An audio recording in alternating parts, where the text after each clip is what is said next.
उत्तराखंड के मुख्यमंत्री पुष्कर सिंह धामी ने ऐलान कर दिया है कि वह जल्दी से जल्दी उत्तराखंड में यूनिफॉर्म सिविल कोड लागू करेंगे।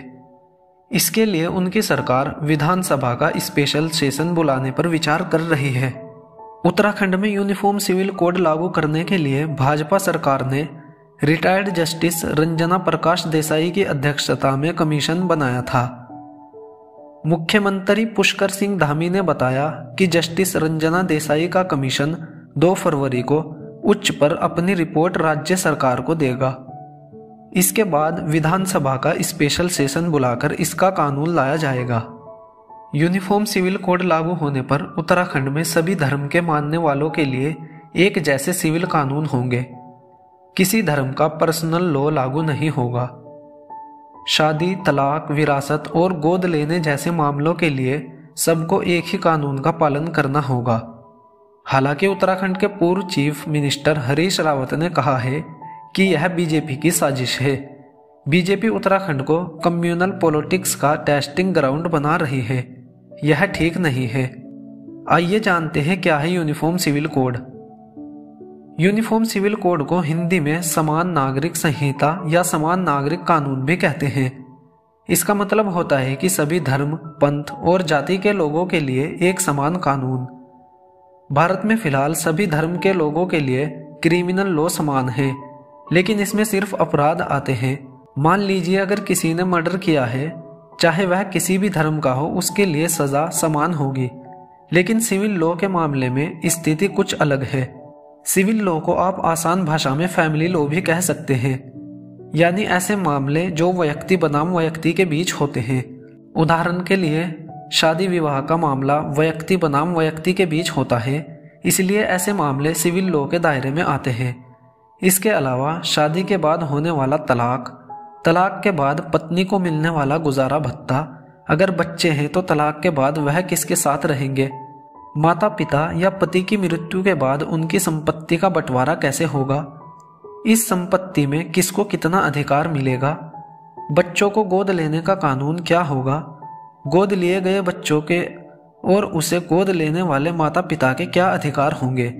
अगर कोई व्यक्ति बिना अपनी वसीयत लिखे मर जाए तो उसकी संपत्ति में किसका कितना हक होगा। यह सारे फैसले सिविल लॉ के हिसाब से लिए जाते हैं। अगर भारत में इस तरह के सिविल मामलों के निपटारे के लिए कोई एक कानून होता तो शायद इस पर कोई विवाद ही नहीं होता, लेकिन भारत में आज की स्थिति बहुत अलग है। आइए जानते हैं पर्सनल लॉ क्या है।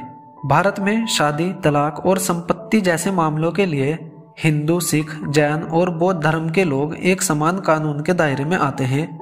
लेकिन इन्हीं मामलों के निपटारे के लिए भारत में मुस्लिम, ईसाई, पारसी और यहूदी धर्म के लोगों के पास अपने पर्सनल लॉ हैं, यानी उन पर दूसरे कानून लागू होते हैं। पर्सनल लॉ का मतलब उन कानून से है जो व्यक्तिगत हिसाब से चलते हैं। अगर कोई व्यक्ति मुस्लिम है तो उसकी शादी, तलाक और संपत्ति से जुड़े मामलों का निपटारा मुस्लिम पर्सनल लॉ के हिसाब से होगा। और अगर कोई व्यक्ति ईसाई, पारसी या यहूदी धर्म से है तो इन धर्म में ऐसे मामलों का निपटारा उनके धर्म के पर्सनल लॉ के हिसाब से होगा।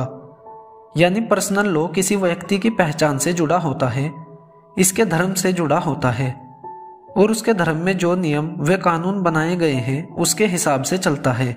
पूरी दुनिया में भारत शायद इकलौता ऐसा देश है जो अपने आप को धर्म निरपेक्ष भी कहता है और जहां कानून ही धर्म के हिसाब से बटा हुआ है।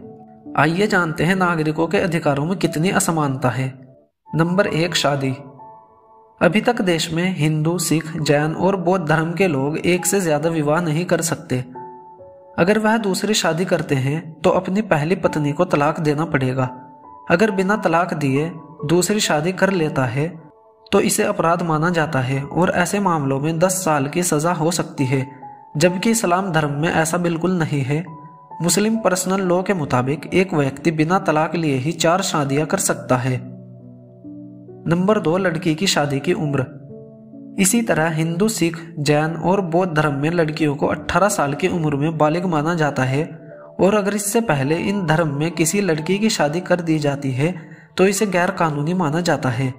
पुलिस ऐसे मामलों में शिकायत मिलने पर कानूनी कार्यवाही कर सकती है, लेकिन इस्लाम धर्म में मुस्लिम पर्सनल लॉ के मुताबिक 15 साल की उम्र में ही मुस्लिम लड़की की शादी हो सकती है और इसे जायज़ माना जाता है। नंबर 3, तलाक। मुस्लिम पर्सनल लॉ में पहले 3 तलाक की भी व्यवस्था थी, जिसमें पति 3 बार अगर तलाक तलाक तलाक कहकर अपनी पत्नी से अलग हो जाता था।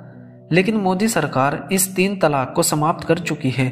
लेकिन कुछ समय पहले तक यह बाकायदा पूरा इसका प्रावधान था और यह चलता था। नंबर 4, तलाक के बाद गुजारा भत्ता।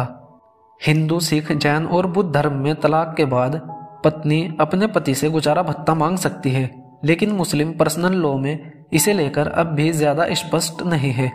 आज अगर किसी मुस्लिम महिला का तलाक होता है तो तलाक होने के 4 महीने और 10 दिन तक मुस्लिम पुरुष अपनी पत्नी को थोड़ा बहुत गुजारा भत्ता देते हैं, लेकिन उसके बाद गुजारा भत्ता के लिए कोई स्पष्ट प्रावधान नहीं है। जबकि हिंदू धर्म में महिलाओं को तलाक के बाद गुजारा भत्ता मांगने का पूरा अधिकार दिया गया है। नंबर 5, संपत्ति में हक। इसी तरह हिंदू धर्म में महिलाओं को अपने पिता और अपने पति की संपत्ति में बराबर का अधिकार मिलता है और विधवा महिला को भी उसके पति की संपत्ति में बराबर का अधिकार होता है। लेकिन इस्लाम धर्म में ऐसा नहीं है। मुस्लिम पर्सनल लॉ में बेटों की तुलना में बेटियों को अपने माता पिता की संपत्ति का आधा हिस्सा मिलता है। मान लीजिए अगर किसी मुस्लिम माता पिता का एक बेटा और एक बेटी है, अगर बेटे को संपत्ति में 50 रुपये मिले तो बेटी को उसके आगे यानी 25 रुपये मिलेंगे। वहीं हिंदू, सिख, जैन और बौद्ध धर्म में बेटे और बेटी को अपने माता पिता की संपत्ति में बराबर का अधिकार मिलता है। नंबर 6, बच्चे का पैतृक संपत्ति में अधिकार। इसके अलावा मुस्लिम पर्सनल लॉ में यह भी बताया गया है कि किसी भी बच्चे को जन्म के साथ अपने परिवार की पैतृक संपत्ति में कोई अधिकार नहीं मिलता। यह अधिकार उन्हें तभी मिलता है जब परिवार में पिता या माता में से किसी एक की मृत्यु हो जाए और उनकी मृत्यु के बाद उनकी संपत्ति का बंटवारा होता है। हिंदू धर्म में अगर किसी पुरुष को शादी से बाहर किसी दूसरी महिला से बच्चे पैदा होते हैं तो उन बच्चों का अपने पिता की संपत्ति में बराबर का अधिकार होता है। लेकिन क्रिश्चियन पर्सनल लॉ में ऐसे बच्चों को पिता की संपत्ति में कोई अधिकार नहीं मिलता। नंबर 7, तलाक के बाद फिर शादी। हिंदू धर्म में अगर कोई महिला तलाक लेने के बाद फिर से अपने पूर्व पति के साथ रिश्ता शुरू करना चाहे तो वह दोबारा विवाह करके ऐसा कर सकती है, लेकिन इस्लाम में ऐसा नहीं है। मुस्लिम पर्सनल लॉ में मुस्लिम महिला को ऐसा करने के लिए पहले किसी दूसरे शख्स से निकाह करना पड़ेगा और फिर उसे तलाक देने के बाद वह अपने पूर्व पति के साथ दोबारा रिश्ते में आ सकती है। नंबर 8, लड़की का शादी के लिए मुस्लिम होना जरूरी।